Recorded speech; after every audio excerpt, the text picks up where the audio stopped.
Also, he said another hadith, which means that whomever Allah Ta'ala willed goodness for him, Allah makes this person knowledgeable in the religion.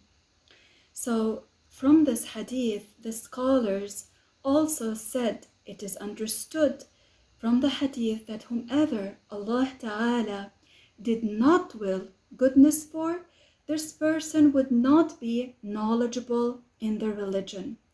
So it is a good sign in the believer when the believer is constantly seeking to learn more, and the person is keen in acquiring knowledge, and he listens. Even if he heard that knowledge again, he would hear it a second time and a third time. He does not have enough of it. So inshallah, you've all downloaded the book and we will go over it. I kindly ask you that if you have any questions, you can feel free to send me the question as a text message later on WhatsApp. I would be more than happy to repeat during the lesson if I said something that was not clear, or I said it fast and you would like me to repeat that. Definitely would do that, inshallah. Inshallah ta'ala, we will go over this book that our dear sister shared with you in the group, the clear statement or the lucid word, which is the translation of Al-Qawl Al-Jali, which is a very, very precious book. Our goal here is to understand, inshallah. We're not going to go into too many details and depth for this time. And inshallah, we will go over it together in the upcoming weeks. Some of you might have already gone over this book several times, and there is no harm whatsoever in repeating and hearing it again with a sincere intention. On the contrary, with a sincere intention, there is reward by that. And those of you who are hearing it for the first time, inshallah, you will learn this precious knowledge. The book entails a lot of information that is obligatory and that is very important for the accountable person to learn. It is authored by a famous, noble Sheikh, rahimahullah, Sheikh Abdullah, the son of Muhammad al-Harari. He was a famous scholar who was born in the year 1334 after the immigration, and he passed away in the year 1429 after the immigration. May Allah Ta'ala have mercy on him and on his parents. He was a muhaddith, a hafiz, mashallah. He had great knowledge in many fields of different knowledges. Inshallah, we will abide in this book by the expressions of the scholars. So even though we are all here speakers of the English language, but I advise you, when you are teaching this knowledge to anyone else, to abide by the expressions in the book, because as you know, many people went over it, and to proofread it to make sure that it is accurate as much as they tried. And it is very important to adhere to these expressions so that the knowledge of the religion is transmitted from one person to the other in an authentic way, in an authentic chain, where we are not deviating from the proper path. We want to follow the creed of the Prophet alayhi salatu wassalam at all times. We want to at all times comply with the teaching of the Quran.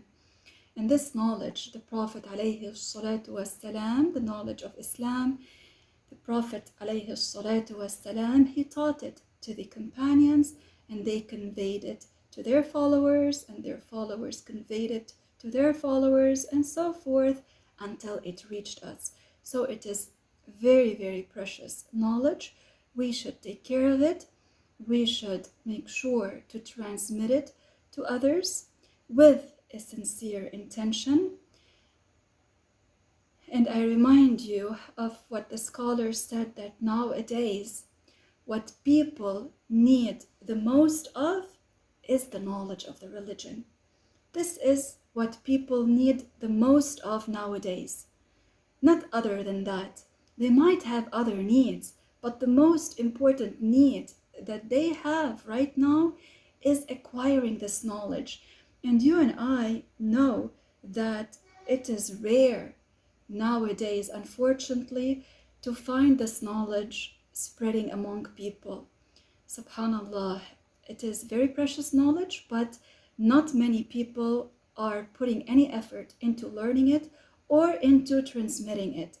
So, inshallah ta'ala, you and I will be among those who continue learning until death, and inshallah, we will be among those who teach what we have learned in the proper way without any deviation.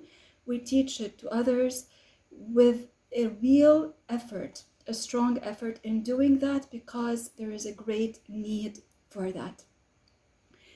So in the creed, there was no difference among the scholars in matters pertaining to Tawheed. The book not only comprises knowledge of the basics of the creed, but it also includes matters of fiqh. In the matters of fiqh, this Sheikh, rahimahullah, he complied with the teachings of Imam al-Shafi'i. May Allah Ta'ala have mercy on him. So in matters of fiqh, there are some differences among the scholars, and one can go by either. Again, I repeat, this is in matters of fiqh. One can go by that scholar or another, but this book covers the path or the methodology, let's say, of Imam al-Shafi'i radiyallahu anhu. The author, may Allah have mercy on him, said, I start with the name of Allah, Ar-Rahman, whose abundance mercy is inclusive of the believers and non-believers in this life, and specific to the believers in the hereafter.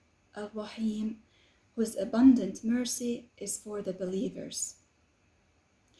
This means the rahmah of Allah Ta'ala, the mercy of Allah Ta'ala in this life is for both believers and non-believers. In this life, I repeat, it is inclusive of believers and non-believers. As to the hereafter, the mercy of Allah is for the believers only. For the believers only. So he said, I mention, meaning the name of Allah, seeking blessings by it, along with affirming that all praise is due to Allah, the Lord of the worlds. He is the owner of everything that came into existence, and everything other than Allah is created. When we say it is created, it means it came from non-existence into existence. Who brought it from non-existence into existence? Allah Ta'ala. Allah Ta'ala is the creator. Only Allah Ta'ala brings things from non-existence into existence. So Allah Ta'ala is the owner of all the creation. He is the one who brought them into existence. Allah Ta'ala is Al-Hayy. This means He is attributed with life. Allah Ta'ala is attributed with life, which is not like our life, because we know that all the attributes of Allah do not resemble the attributes of the creation. Allah Ta'ala does not resemble any of His creation, and the attributes of Allah do not resemble the attributes of the creation. This is among the jewels of the creed. Always, always keep that firm in your heart. Whatever anybody tells you, you always refer back to that belief that you have in your heart, and you never contradict it. You always have certainty in your heart that our Lord, Allah, is not like His creation at all. And His attributes do not resemble the attributes of the creation whatsoever. So from that, then, you know that if someone comes and tells you, and if he says that Allah has a body, and that is kufr, that contradicts the basics of the belief, you know immediately that this is not true, because that contradicts the basics of the belief. It contradicts the Tawheed. It contradicts that Allah Ta'ala is not like His creation at all. Who has a body? The creation, something that is created. We have bodies and we are created. So for sure, Allah does not have a body. If someone comes to you and tells you that Allah has a face, you know this is absolutely not true, because you know for sure that Allah is not like us. We have a face, so Allah does not have a face. Even if this person claims that this is in the Quran, you know that this is not true, because the belief that Allah is not like His creation at all, this is what the Quran teaches. This is what the Quran teaches.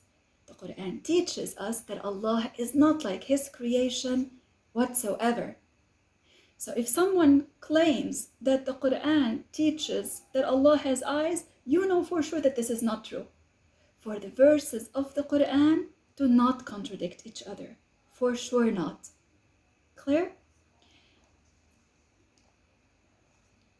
So always refer back to that belief that nothing is like Allah at all. Someone comes to you and tells you Allah has a hand, you know it's not true. If they tell you Allah has a foot, you know this is not true. Whether they claim it's in the Quran, whether they tell you it's a hadith, you know it's not true.